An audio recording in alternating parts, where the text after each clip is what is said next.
Hello and welcome to Byju's Exam Prep IAS. Let's get started and look into the first article. The first article says 5G under the hood. Let us try and understand what is this article all about. Of late, there is one of the buzzwords that is happening in the global environment.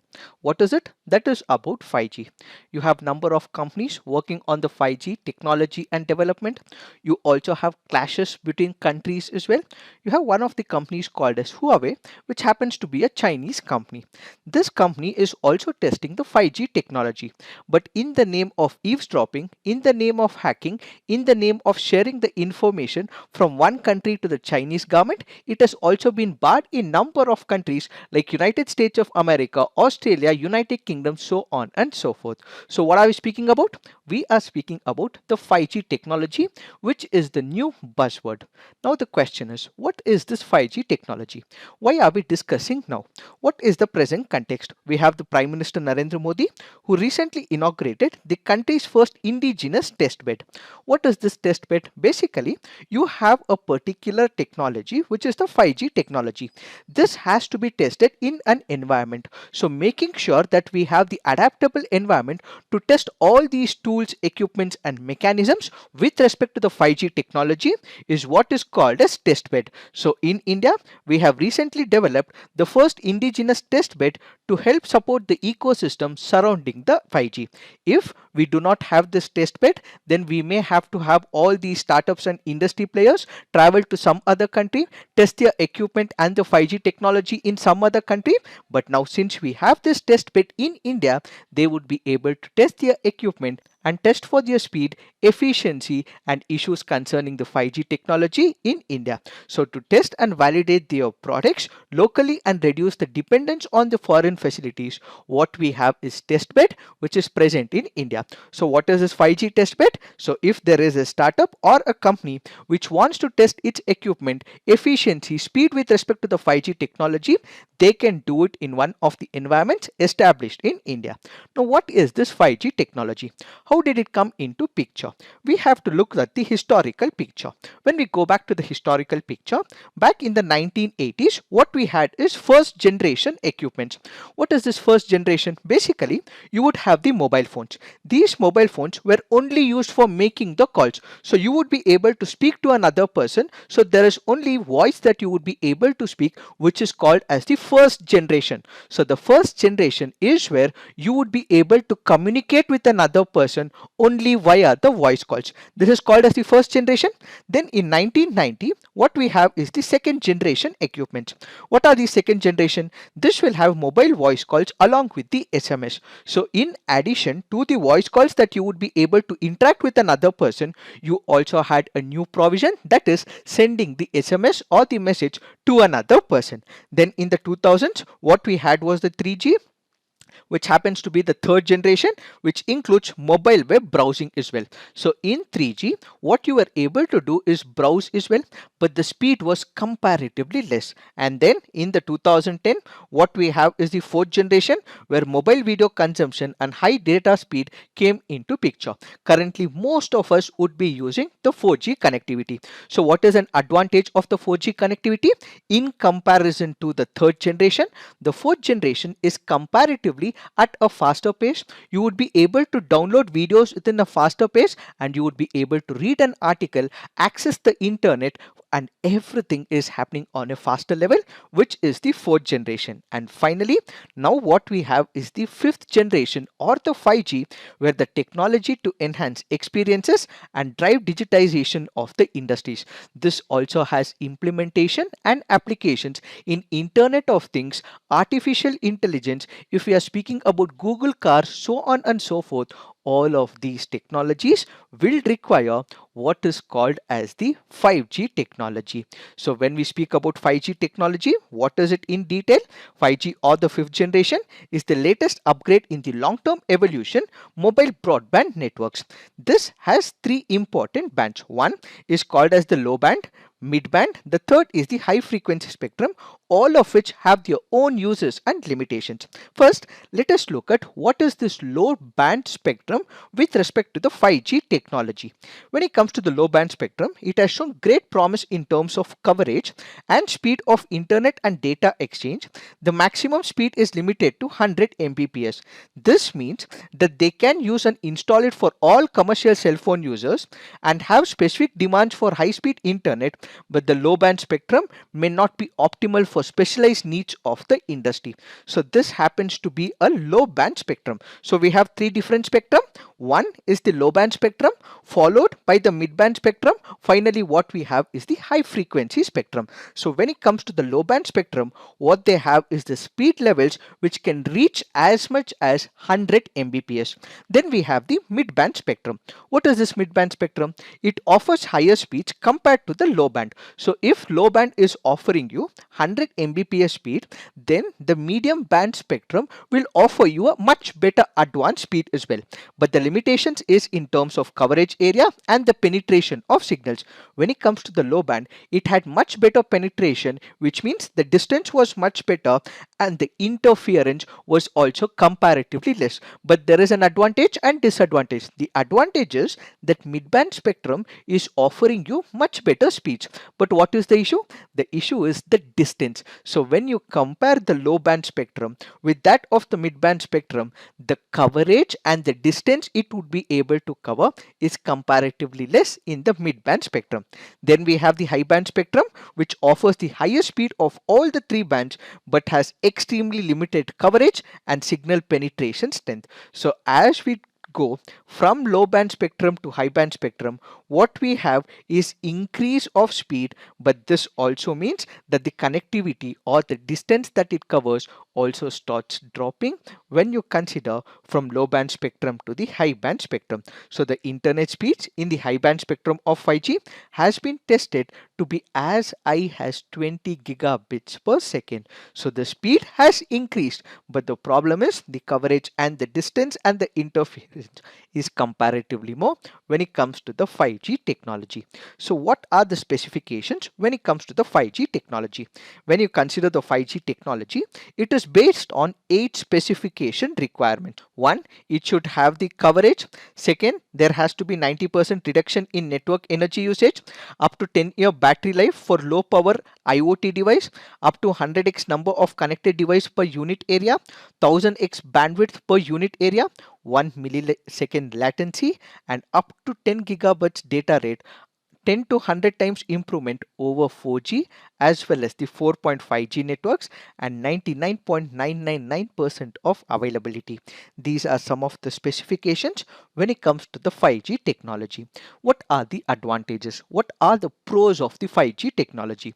The first is with respect to the high speed. As we have just discussed, when you consider the 1G, 2G, 3G, 4G and 5G, 5G has the most speed when you compare the earlier generations. So 5G works faster on the mobile phones. There are other devices as well. So when you consider other devices with respect to the previous generations, what you have in the 5th generation is the fastest when you consider the earlier generation. So the network can give as much as 20 Gbps, enabling organizations to use services such as automation, advanced web conferencing, so on and so forth. And in fact, when you consider the download as well, the download is comparatively happening on a faster pace, so the users need not have to wait for the download to happen, and this will ultimately save the power and the consumption of power as well. Why? Because the download is happening on a faster basis. Since it is happening on a faster basis, the amount of power that is consumed is also reducing. The second important advantage happens to be the low latency. 5G has low latency when you consider with the 4G. This will also support multiple applications like artificial intelligence, Internet of Things, and this will also make sure that the virtual reality is working efficiently. Not only that, it also enables all the mobile phone users to open a web page and browse things without any hassles, and at the same time it also gives ways to access internet anytime when looking for some important information. So there is no delay as well. The minute you click on it, you would be able to access information immediately. So it has low latency where there is less delay when you compare it with the previous generations. The third it provides you is the increased capacity. What do we mean by increased capacity?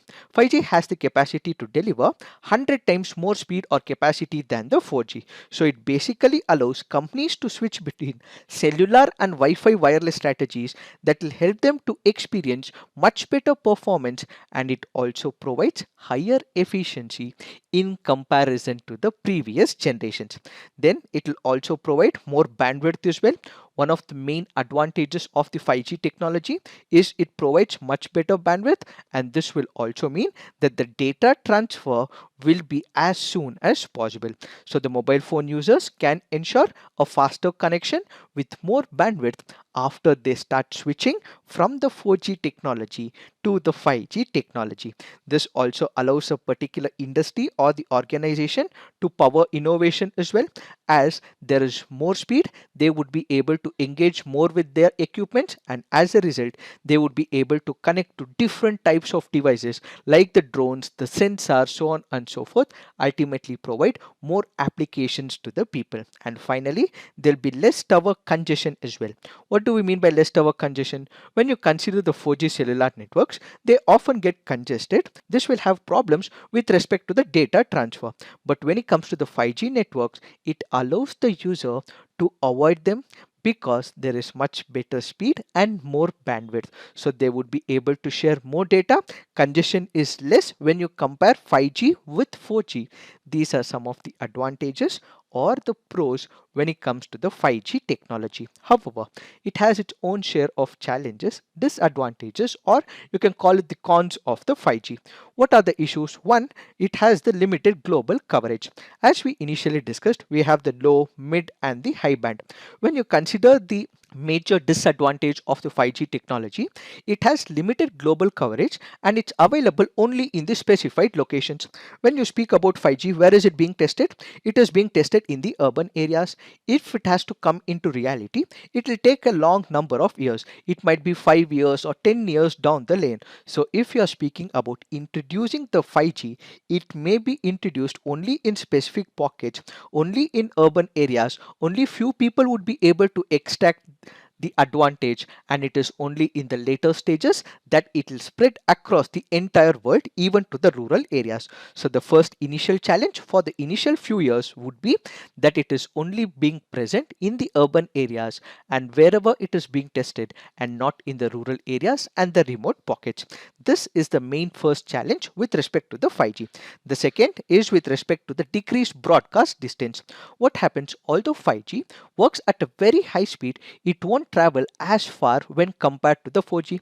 We did discuss the same as well. So what you will have is the interference, what you will have is the distance that will be crunched as well. So the speed would be more, but the limitation is that the distance that it travels will also reduce over a period of time.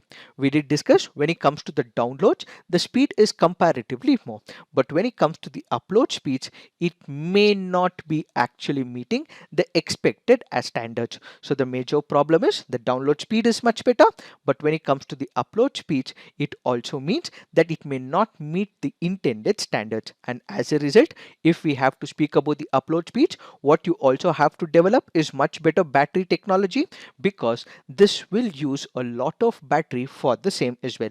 So we will have the weekend device batteries. So the more the 5G, what you will have is more the heating effect. So the minute you start using the 5G, you might also sense the lot of heat from your mobile phones. So what you have to bring a change is in the battery structure, and if you have to bring a change in the battery structure, the phone as a whole will also become costly as well. So the major problem is that you have to bring changes in the battery structure, because once you start consuming the 5G data, it will start heating up, and once it starts heating up, it can be detrimental to the people. So change the battery structure, and if you're changing the battery structure, the cost of the mobile phone and that particular equipment will also spike up as well.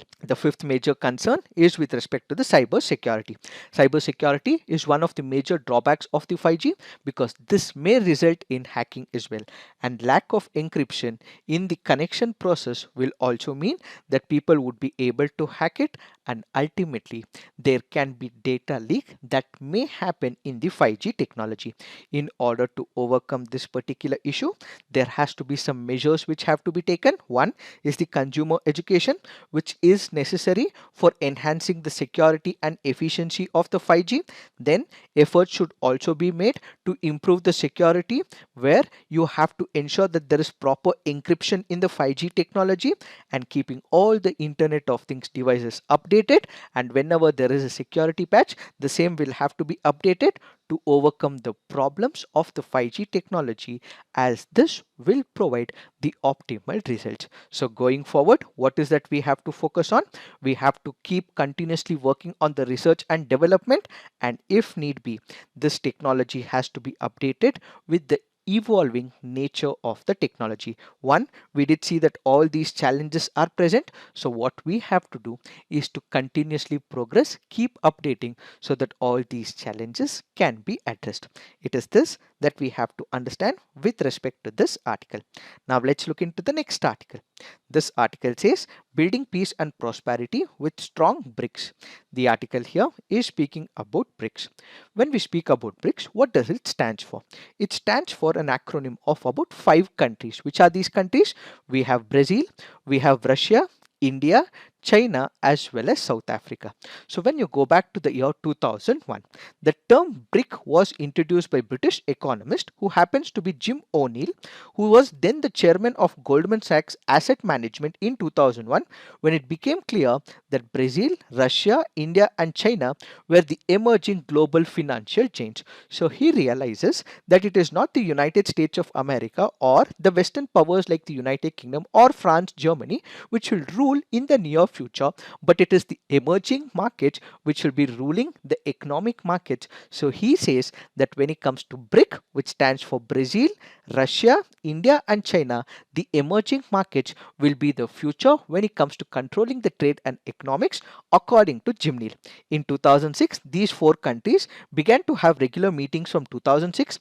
It began with 4 foreign ministers at the United Nations Annual General Assembly in New York. In 2006, the presidents of India, Brazil and China were invited by the leaders of Group 8 nations, which include US, UK, Russia, Italy, Germany, Japan, Canada and France, to participate in G8 Outreach Summit in St. Petersburg in Russia. And for the first time in 2009, the BRIC grouping's first formal summit was held in Yekaterinburg on June 16, 2009. So Yekaterinburg happens to be in Russia.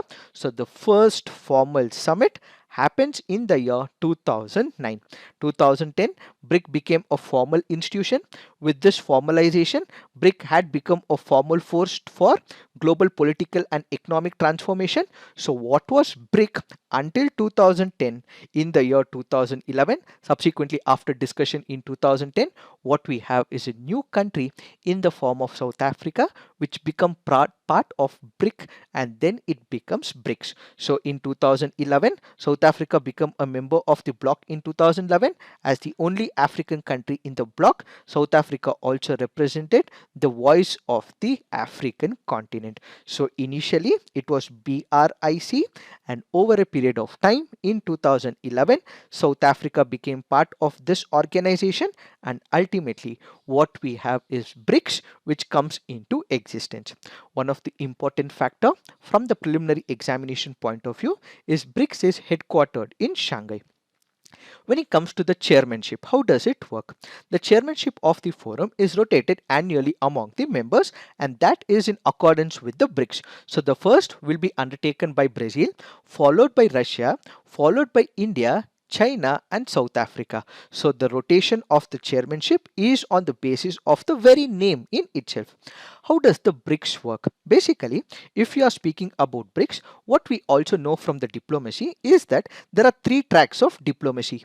What are these three tracks of diplomacy? We have track 1 diplomacy, we have track 2 diplomacy, we also have the track 3 diplomacy. So when we speak about track 1 diplomacy, it is happening at the national governments level. So formal diplomatic engagements between the governments happen.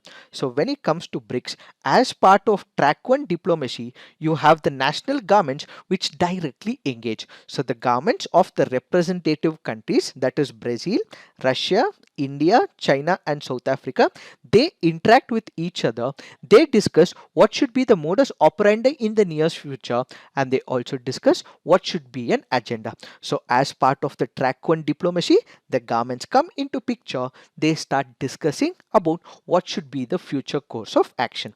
As part of the track 2 diplomacy, what we will have is engagement through the government affiliated institutions. This can be the state owned enterprises, this can be the business councils. So what you will have is the institutions recognized by the government which will engage in talks with respect to a particular action plan. As part of the track 3 diplomacy, what you will also have is civil society and people to people engagement. This can include civil society who will take part actively as part of this organizational development.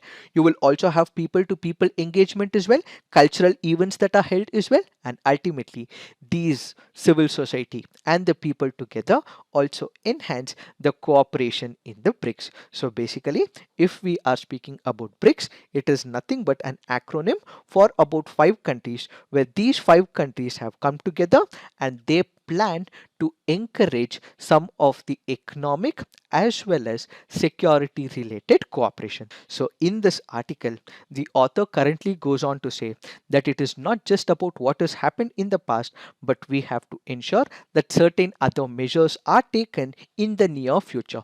So what he gives is a prescriptive norms as to what should be the future course of action that has to be taken by the BRICS countries. So the BRICS countries should be builders of universal security. Cold War mentality and bloc confrontation pose grave threats to the world peace and security. Seeking one's own security at the expense of the others will only create new tensions and risks. So what he is looking at is that we should not only concentrate on one own country's security, but what we require is the global security. So if we are able to look at the universal security, take care of the security of every other country, what will prevail is peace and security world over, says the author.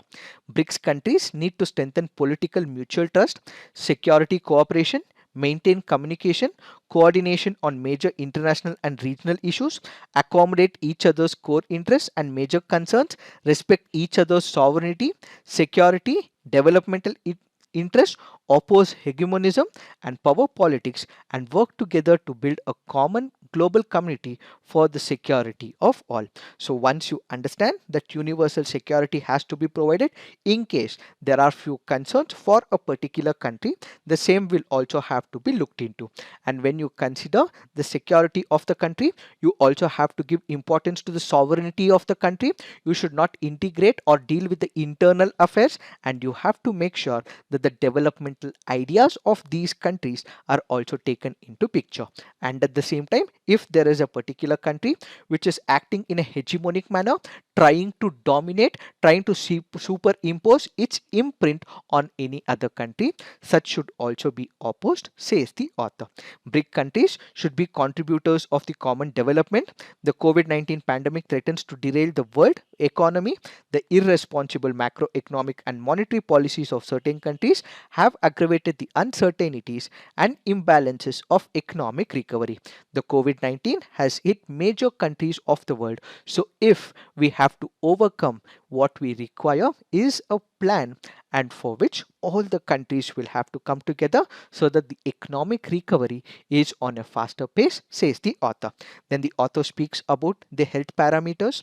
BRIC countries should be pioneers of cooperation in the COVID-19 pandemic management. Coordinated international approach to the pandemic and improvement of the global health governance has to be taken.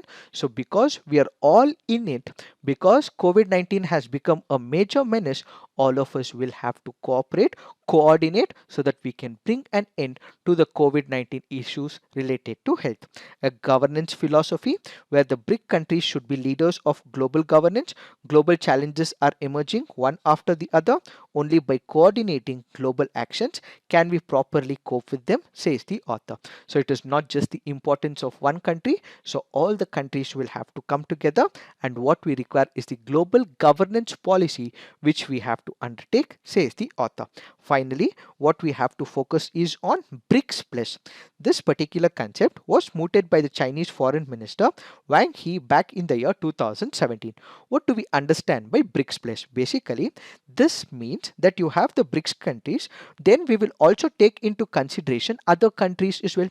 These are the friends of the BRICS as well. So the other developing countries will be taken up. They will also be allowed to develop in their own terms and conditions. So the BRICS will develop. Apart from the BRICS, what you will have is close countries. So the emerging countries will also develop. So what we will have is the South-South cooperation. So apart from the BRIC countries, make sure that there are other developing emerging countries which are also taken into picture, and ultimately what we have is the development of other emerging economies is what is this article all about. So basically it is giving a prescriptive nature as to how the BRICS has to operate in the near future.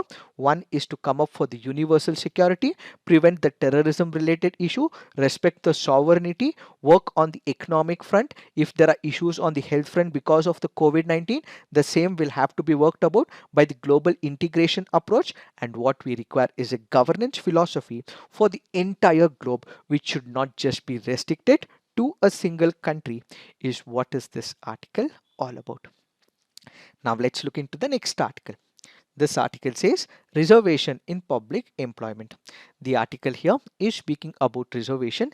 It gives you the entire picture of reservation when it comes to the Indian Constitution, the judgments given by the Supreme Court of India, and the latest verdict with respect to the reservation. When we speak about reservation in the employment opportunities, what is that we have to look at? We have to look at Article 16. Article 16 speaks about reservation in the public employment. When we speak about this article, there are two parameters that we have to consider. One is that it provides equal opportunity for all the citizens of India to have the employment that they wish to apply for. So equal opportunity would be provided for public employment irrespective of any religion, caste, race, sex or gender. So basically what are we looking at? It is providing equal opportunities to all people, that is the citizens of the country, when it comes to the public employment. Article 16 also has another parameter as well. That happens to be the affirmative action. Just because there is equal opportunity, this does not mean that the government cannot come up with suitable amendments or the changes. Why? That is because historically there have been certain sections of the community who have not been respected. They were actually ill treated, and there are also subjects like the women who have also been ill treated in the patriarchal society. So the government has the prerogative to make sure that it can come up with an affirmative action, let's say for the SC/ST community, because they were historically ill treated, or the OBC community, or the women who also have to be provided with the affirmative action. So a certain reservation will also be provided to these sections as well. So what is Article 16 looking at? Article 16 is looking at two important parameters. One, a person wanting to apply for the public employment, he would be provided equal opportunities, equality of opportunities in public employment. First important provision. The second important provision is the government has a role that it has to enable every section of the society to move forward in the society. So what it has to take care of is the affirmative action. So what is the affirmative action?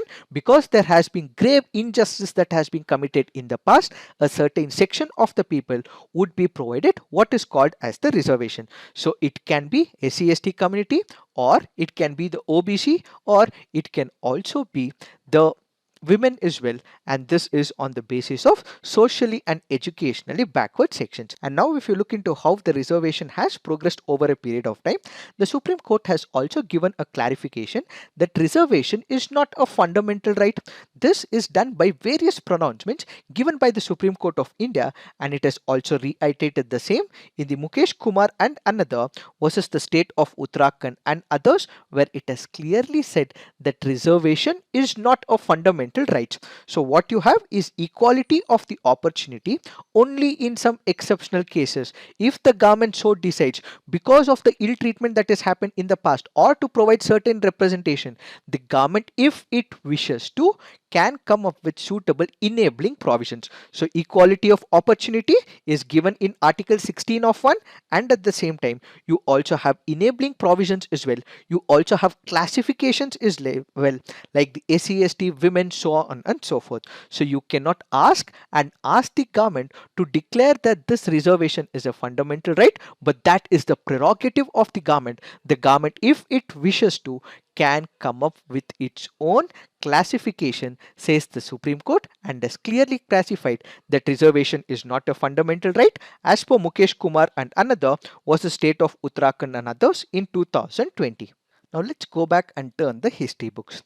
When you go back to the original constitution of India, what exactly happened? Yes, reservation was present.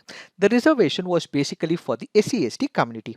And when you consider the reservation for the SC/ST community, it was about 22.5% on the basis of socially and educationally backwardness.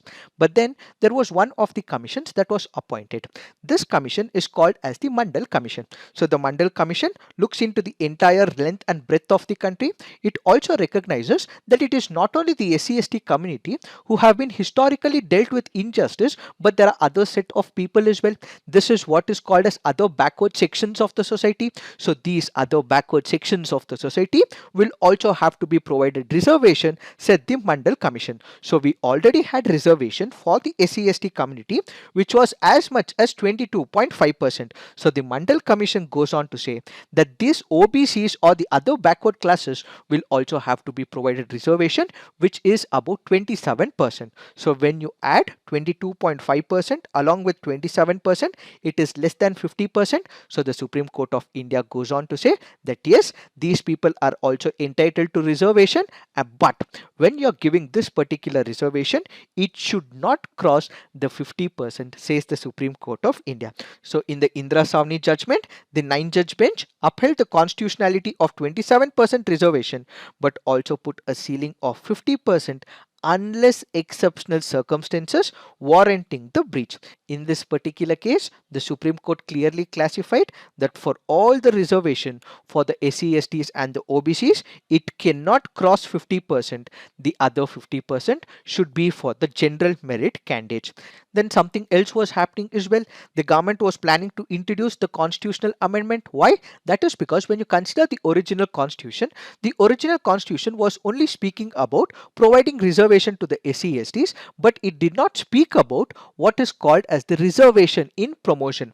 It did not speak about the carry forwarding policy when it comes to the reservation as well. In order to enable it, what we have is the 77th Amendment Act of 1995, where it introduced Article 16 of 4 of A to provide that nothing in this article shall prevent the state from making any provision for reservation in matters of promotion to any class or classes of posts in the services under the state in favor of the scheduled castes and scheduled tribes, which in the opinion of the state are not adequately represented in the services under the state. So this basically meant that in case there is a state government, it realizes that in the government a certain section of SC/ST people are not represented in the hierarchy. So what we can do is to make sure that promotion can also be given reservation, said the 77th Amendment Act of 1955. Further, it also spoke about the carry forward policy as well, and this carry forward policy meant that with respect to the SC/STs, if there is a particular SC/ST job quota where it says that about 5 seats are vacant in that particular year, if these 5 seats are not filled in that year, these 5 seats can be carried forward to the next year, and all this was introduced in the 77th Amendment Act of 1995. Then we also have the landmark judgment of the Supreme Court of India in M. Nagaraj case in 2006. What did the Supreme Court say? The Supreme Court in this particular case said that the 1995 amendment was not violative of the basic structure of the Constitution, but also laid down certain conditions which included collection of quantifiable data showing the backwardness of the class, inadequacy of representation of the class in the public employment. You would be able to provide reservation in promotion, but if you are doing it, please provide us the quantifiable data. Please provide us the data that this particular community is not represented in the government. So only if you are able to provide us the data that this particular community is not represented in the government, and if there is inadequacy of the representation, that that particular community is not at all present in the service, only then you would be able to provide promotional reservation, said the Supreme Court of India. So the bench held that the creamy layer among the scheduled castes and tribes is to be excluded from the reservation. Following which, we have another landmark judgment, which is Jarnail Singh versus Lakshmi Narayan Gupta in the year 2018. So this contended that the requirement to identify creamy layer among the scheduled castes and scheduled tribes fell foul of the Indra Savni decision. What do we understand by this? So in the Nagraj judgment, they went on to say that what you can also come up is for the creamy layer.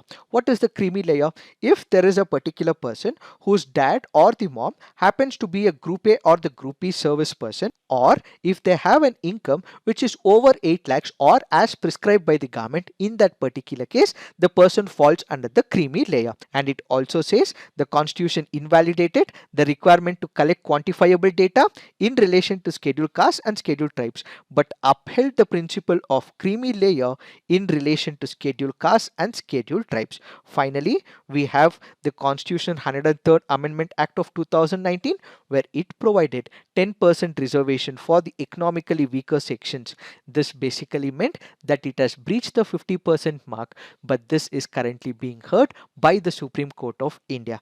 And now, if you consider the state of Maharashtra, it wanted to provide 12% reservation for Marathas in educational institutions and 13% reservation in public employment, respectively. So the Supreme Court said that this is breaching the 50% barrier, so you cannot give reservations above 50%, and it struck down this particular legislation. So there are many other state governments as well which were planning to come up with this particular breaching the 50%, but the Supreme Court has laid rest to this intervention and has said that you cannot breach 50%. So we have a constitutional case which is currently present in the Supreme Court of India with respect to 10% seating reservation provided by the central government to the economically weaker sections, and in the near future what we will also have is more issues and concerns when state governments go ahead and also provide more than 50% reservation. So this article here is giving the entire broader picture about Article 16, the origination of Article 16, how the socially and educationally backward are provided the reservation. We did also look at the amendments as well. We did look at the Nagraj case. We did also look at the Jarnail Singh case, and we also looked at Dr. Jayashree Lakshman Rao Patil versus the Chief Minister, which was in reference to Maharashtra. So the entire picture of the reservation is what we just discussed in this article. Now let's look into the next article. This article says absolution. The article here is speaking about the recent judgment given by the court when it comes to Shah Rukh Khan's son Aryan Khan. Aryan Khan was arrested. He was put behind bars. Why? Because the prosecution case went on to say that he had lot of drugs and they were also engaged in the international racket, and as a result he was put behind bar. But now the court has clearly clarified that he did not have any such contacts. The court has also clarified that they were not able to produce enough evidence. The court has also said that the prosecution was not able to provide enough amount of evidence with respect to his involvement, and as a result it has absolved him of all charges and has released him as well. So it is in this particular backdrop the article goes on to say that when it comes to the investigating agency which was investigating this case happens to be the Narcotics Control Bureau. The Narcotics Control Bureau and its officer who was in charge of this particular case was not able to give enough evidence, and at the same time there are also talks, there are also allegations that he was asking for money for this particular case. So it is in this particular backdrop the article goes on to say that if there is a false case that is put up on a particular person which is malicious in nature, in such a case the person who's put this case on an other person should also be prosecuted, or he has to be penalized as well.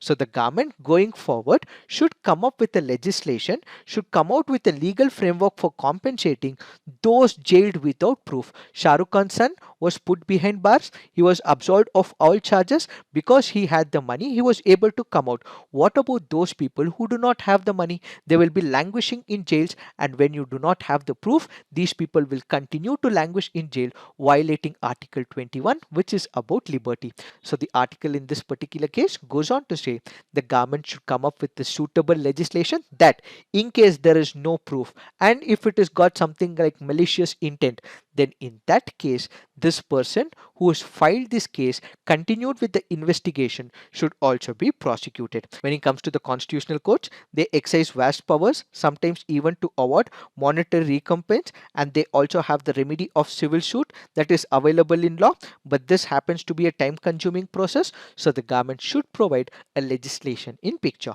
When you consider the Law Commission of India, in the past it has also recommended enactment of a law to make compensation in such cases as enforceable right, and currently you look into section 354 of the CRPC.